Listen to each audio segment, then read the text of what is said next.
গল্পের শুরুতে আমরা হক্ককে দেখতে পাই। হক্ক ঘুম থেকে উঠে একটু হলদে রঙের মতো এক বৃদ্ধ মানুষকে দেখে যে তার সাথে কথা বলতে শুরু করল। লোকটা বলল তারই অসুখের পেছনে আসলে সে নিজেই দায়ী, তাই হক্কর মৃত্যুর আসল কারণও সেই, আর এজন্যে সে খুবই দুঃখিত। এখানে আমরা বুঝতে পারি হক্ক মারা গেছে। নিজের ভুলের জন্য ক্ষমা চাইতে চাইতে সে বলল সে হক্ককে এমন এক অন্য জগতে নিয়ে যাবে যেখানে তার যে কোনো ইচ্ছা পূরণ হতে পারবে। সারা জীবনে হক্কর একটাই ইচ্ছে ছিল, শহরের এই কোলাহল থেকে দূরে কোনো শান্ত ফার্মে থাকা আর নিজের একটা ছোট্ট পরিবার গড়ে তোলা। তাই ওই বৃদ্ধ লোকটা ঠিক করল হিয়োকোকে একটা লেজেন্ডারি চাষের টুল দেবে যেটা তার সব কাজে সাহায্য করবে। এরপর ছেলেটা চোখ খুলে দেখে সে পৃথিবীর এক জঙ্গলের মধ্যে এসে পড়েছে। নিজের শরীর একদম সুস্থ দেখে সে এত খুশি হয়ে গেল যে কি বলবে। বৃদ্ধ লোকটার দেওয়া ওই লেজেন্ডারি টুলটা বের করে যখন দেখল তখন তো সে একদম অবাক। সে যা কল্পনা করে টুলটা ঠিক সেই আকারেই বদলে যায়, আর এটা হাতে থাকলে তার একটুও ক্লান্ত লাগে না। তারপর হিয়োকো জঙ্গলের ভেতরেই থাকার জন্য একটা জায়গা খুঁজতে শুরু করল। খুঁজতে খুঁজতে সে একটা বিশাল গাছ পেল, আর গাছটার কাছে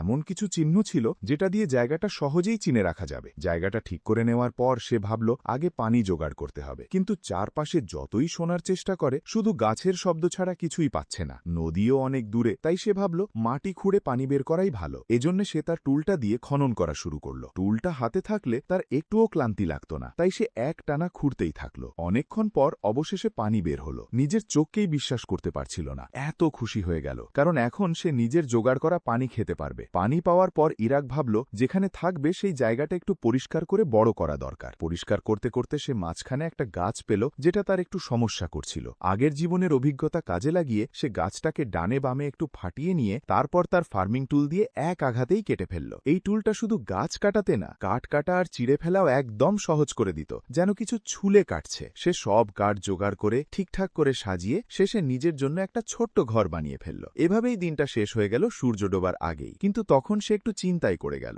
আগুন জ্বালায়নি আর কোথায় ঘুমাবে তাও ঠিক করেনি, তাই সে গাছের ভেতর একটু জায়গা ঘুরে থাকার মতো করে নিল, আর কাঠ কেটে কেটে কাপ আর কিছু দরকারি জিনিস বানাতে থাকলো। এভাবেই ভোর হয়ে গেল। সকালে উঠে সবার আগে সে আগুন জ্বালালো, কারণ আগের দিনের মতো ভুল করতে চায় না। তারপর আবার জায়গা পরিষ্কার করা আর গাছ কাটা শুরু করলো। কিছুক্ষণ পর তার খুব খিদে পেল, কিন্তু কি খাবে বুঝতে পারছিল না। হঠাৎ একটা বুনো খরগোশ তার উপর আক্রমণ করল। সে সাথে সাথে টুল দিয়ে খরগোশটাকে মেরে ফেলল, তারপর রান্না করে খেয়ে নিল। পরে কিছু কবুতরও ছিল, সেগুলোকেও সে ধরে রাখার জন্য ঘের তৈরি করল। এদিকে হারাকো জমিতে কাজ করতে করতে ভাবতে লাগলো কি লাগাবে, আলু, পেঁয়াজ নাকি অন্য কিছু। সে জায়গার একপাশে প্রথম একটা ক্ষেত বানালো, কিন্তু কি লাগাবে সে জানিয়ে চিন্তাই ছিল। দিনের শেষে বুঝতে পারল তার কাছে তো কোনো বীজই নেই, বীজ ছাড়া কিছুই লাগানো যাবে না। তাই সে ভাবল কালকে গিয়ে আগে বীজ জোগাড় করতে হবে। কিন্তু সকালে উঠে সে অবাক, গতকাল যে জমি বানিয়েছিল সেখানে ইতিমধ্যেই ছোট ছোট গাছ গজাতে শুরু করেছে। এটা দেখে সে বুঝল এই লেজেন্ডারি ফার্মিং টুলটা শুধু কাজই না, বীজ অঙ্কুরিত করতেও সাহায্য করে। কিন্তু খরগোশ থেকে বাঁচানোর জন্য আরেকটা খাল খোঁড়া দরকার ছিল, তাই সে পুরো জমির চারপাশে খুঁড়ে ফেলল,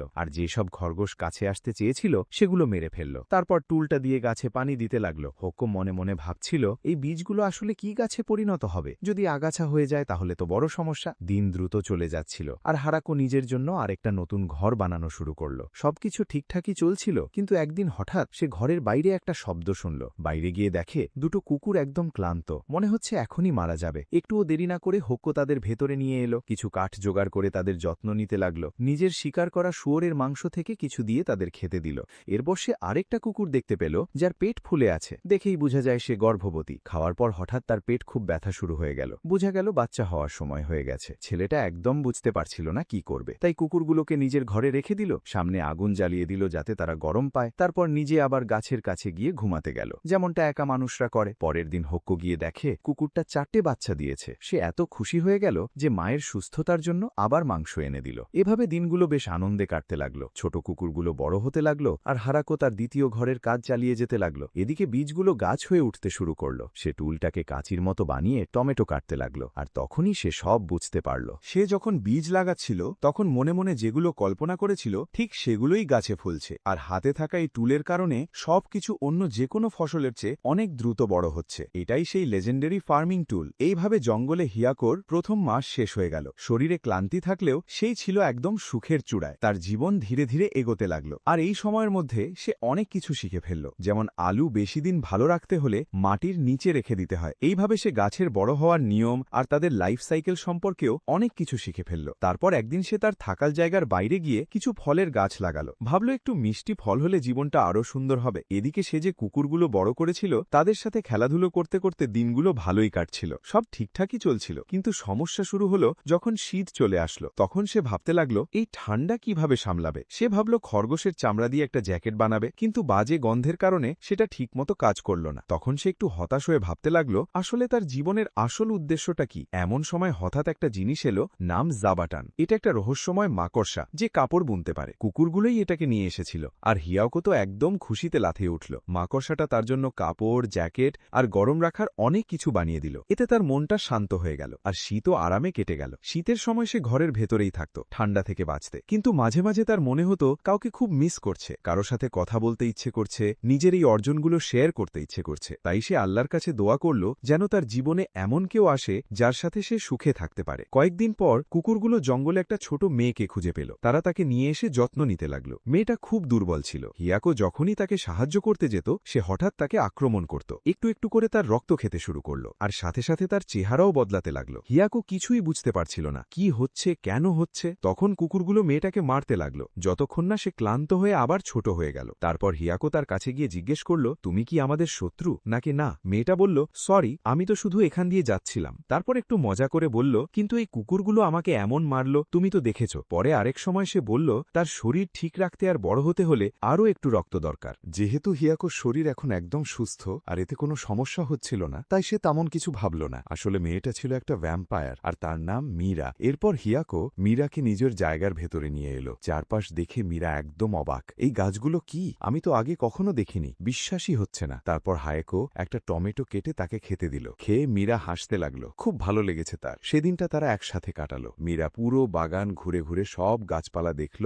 আর নতুন নতুন জিনিস আবিষ্কার করে মনে রাখার চেষ্টা করল। দিনটা শেষের দিকে হিয়াকো দেখল মেয়েটা একা বসে আছে। তখন হঠাৎ তার মনে হলো সে আর একা নেই। সে মেয়েটার কাছে গিয়ে কথা বলা শুরু করল। মেয়েটা সব খুলে বলল সে শহর থেকে পালিয়ে এসেছে কারণ কিছু সৈন্য তাকে তাড়া করছিল। সে আগের দিন তাকে সাহায্য করার জন্য ধন্যবাদ দিল আর বলল, আমি তোমার উপর বোঝা হতে চাই না, কালই চলে যাব, তুমি রাগ করো না। এই কথা শুনে হিয়াকোর মনটা খারাপ হয়ে গেল। সে কাছে গিয়ে বলল, আমি তোমাকে যেতে দিতে চাই না, আমি চাই তুমি আমার সাথে থাকো। হাতে একটা কাপ তুলে নিয়ে সে বলল, একটা কথা বলবো, হয়তো একটু কঠিন শোনাবে, কিন্তু আমি চাই তুমি আমার সাথে থাকো, আমি আর একা থাকতে চাই না। তখন মেয়েটা বলল, কিন্তু আমাকে তো মানুষ তাড়া করছে, আমি থাকলে তোমার ক্ষতি হতে পারে। হিয়াকো হেসে বলল, আমি এসব নিয়ে ভাবি না, আমি তোমাকে রক্ষা করব, আমি অনেক দিন ধরে একা আছি, আর একা থাকতে চাই না। মেয়েটা একটু থেমে বলল, কিন্তু আমি তো ভ্যাম্পায়ার আর তুমি মানুষ। হিয়াকো হাসতে হাসতে বলল, কোনো সমস্যা নেই, আমি সব সময় তোমার খেয়াল রাখবো, তোমাকে ভালোবাসবো। এই কথা শুনে মীরা এত খুশি হয়ে গেল যে তার মুখ লাল হয়ে গেল। সে বলল, ঠিক আছে, আমরা রাজি, আজ থেকেই আমাদের বিয়ে শুরু। এভাবেই তাদের সুন্দর একটা নতুন শুরু হলো। পরের দিন হিয়াকো খুব উত্তেজনা নিয়ে ঘুম থেকে উঠল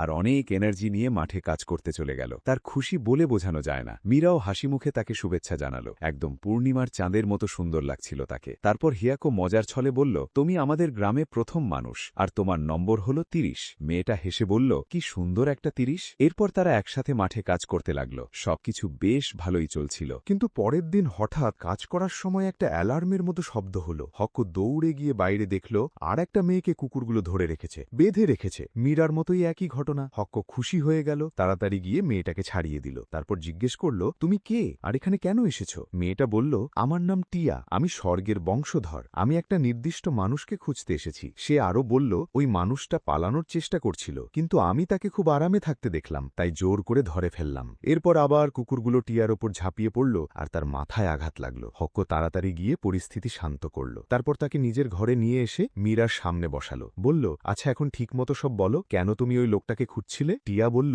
মীরা একটা এক্সপেরিমেন্ট করতে গিয়ে রাজ্যের একটা প্রাসাদ উড়িয়ে দিয়েছিল, তাই সবাই এখন ওকে তাড়া করছে। মীরা সাথে সাথেই বাধা দিয়ে বলল, ওটা কিন্তু এমনি এমনি না, একটা অভিজাত লোক আমাকে বারবার ওষুধ বানাতে বলছিল, এত বিরক্ত করছিল যে শেষে রাগে তার প্রাসাদটাই উড়িয়ে দিলাম, তারপরই এখানে চলে আসি। টিয়া অবাক হয়ে বলল, আচ্ছা তোমার পাশে এই লোকটাকে এখানে কেন আছে? মীরার মুখ লাল হয়ে গেল। সে বলল, এটা আমার স্বামী, আমি এখন ওর সাথেই এখানে থাকব। এই কথা শুনে হক্কর তো আনন্দের সীমা রইল না। তার মনে হলো জীবনটা আগের চেয়ে অনেক বেশি সুন্দর হয়ে গেছে। মীরার লজ্জা কাটাতে হক্ক উঠে দাঁড়িয়ে টিয়ার কাছে গিয়ে বলল, তুমি কি বলো, আমাদের সাথে এখানে থাকলে কেমন হয়? জায়গাটা বড়, সবকিছুই আছে, আর এমন ফল পাবা যেগুলো অন্য কোথাও পাওয়া যায় না। টিয়া ঠিকমতো কিছু বুঝতে পারছিল না, তাই মীরা পুরো ফার্ম ঘুরিয়ে দেখালো, সব গাছপালা, ফসল আর আশেপাশের সবকিছু পরিচয় করিয়ে দিল। এদিকে হিয়াকো টিয়াকে শেখাচ্ছিল কিভাবে বাঁধাকপি কাটতে হয়, যেটা সে তাকে খেতে দিচ্ছিল। টিয়া তো একদম খুশিতে ভরে গেল। পরে তাকে ডেজার্ট হিসেবে স্ট্রবেরিও খাওয়ালো। খুব বেশি সময় লাগলো না, টিয়া ঠিক করে ফেলল সে এখানেই থাকবে। পরের দিন টিয়া দেখল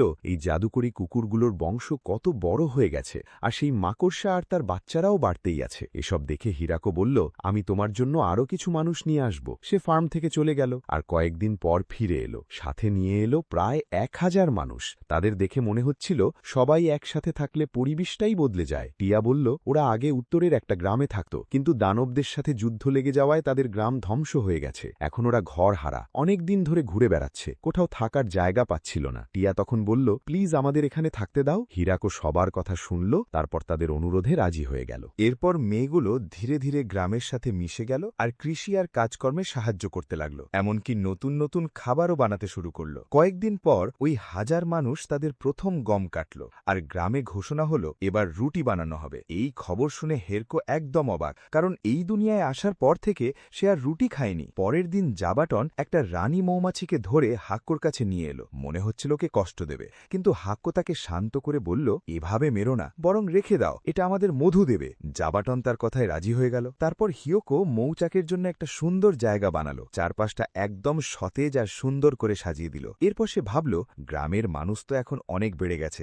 একটা স্থায়ী কুয়া বানানো দরকার। পুরনো কুয়াটা আর যথেষ্ট পানি দিতে পারছে না। 1000 মানুষের সাহায্যে সেই লেজেন্ডারি টুলটা ব্যবহার করে মাটি বিশেষ আকারে বানাতে লাগলো। তারপর সেগুলো একটার পাশে একটা সাজিয়ে নদী পর্যন্ত পৌঁছে দিল। সে বলল, দেখো কি আইডিয়া, একদম পারফেক্ট ডিজাইন। এরপর সবাই খুশিতে ভরে গেল, কারণ পানি ঠিকভাবে রিজার্ভে চলে আসতে লাগলো। সবকিছু আবার ঠিকঠাক হয়ে গেল। কিছুক্ষণ পর কিছু বুনো শিকারী মাছ দেখা গেল। হিয়োকো সেগুলো ধরে ফেলল, তারপর আগুনে পুড়িয়ে রান্না করল। মেয়েরা প্রথমে একটু ভয় পাচ্ছিল, খেতে চাইছিল না, কিন্তু যখন খেয়ে দেখল তখন তো একদম মজা পেয়ে গেল। সামনে যা ছিল সব শেষ করে ফেলল। এরপর হিয়োকো ঠিক করল ধান চাষ করবে। প্রথমে একটা আলাদা জায়গা তৈরি করল চারা লাগানোর জন্য। সেখানে নতুন কুয়া থেকে পানি দিল, তারপর চারাগুলো নিয়ে মেয়েদের মাঝে ভাগ করে দিল। সবাই একসাথে সারি করে লাগাতে লাগলো। কিছুদিন পর ধান বড় হয়ে গেল। হিয়োকো সেগুলো কেটে একটু শুকোতে দিল, যাতে পানি কমে যায়। তারপর ধান ঝাড়াই করে চাল বানানো হলো। মেয়েরা তখন খুব ক্ষুধার্ত হয়ে অপেক্ষা করছিল, আর হিয়োকো তাদের দেখে নিজের খুশি ধরে রাখতে পারছিল না। সে হেসে বলল,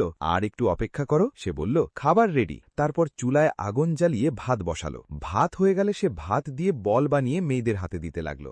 প্রথমে একজন একটু দ্বিধা করছিল, কিন্তু পরে খেয়ে দেখল ভেতরে মাংস দেওয়া। একদম সিম্পল, কিন্তু দারুণ মজা। এরপর গ্রামের জীবন আবার আগের মতো চলতে লাগলো। আর এখানেই আজকের ভিডিওটি শেষ হয়। এর পরবর্তী পার্ট দেখার জন্য এই চ্যানেলকে সাবস্ক্রাইব করে আমাদের পাশেই থাকো। আর যদি এই ভিডিওতে 100টি লাইক আর 50টি সাবস্ক্রাইবার পূরণ করে দাও, তাহলে আমি খুব তাড়াতাড়ি এর পরবর্তী পার্ট নিয়ে আসব। দেখা হচ্ছে এর পরের ভিডিওতে। সেই পর্যন্ত ভালো থেকো, সুস্থ থেকো। ধন্যবাদ।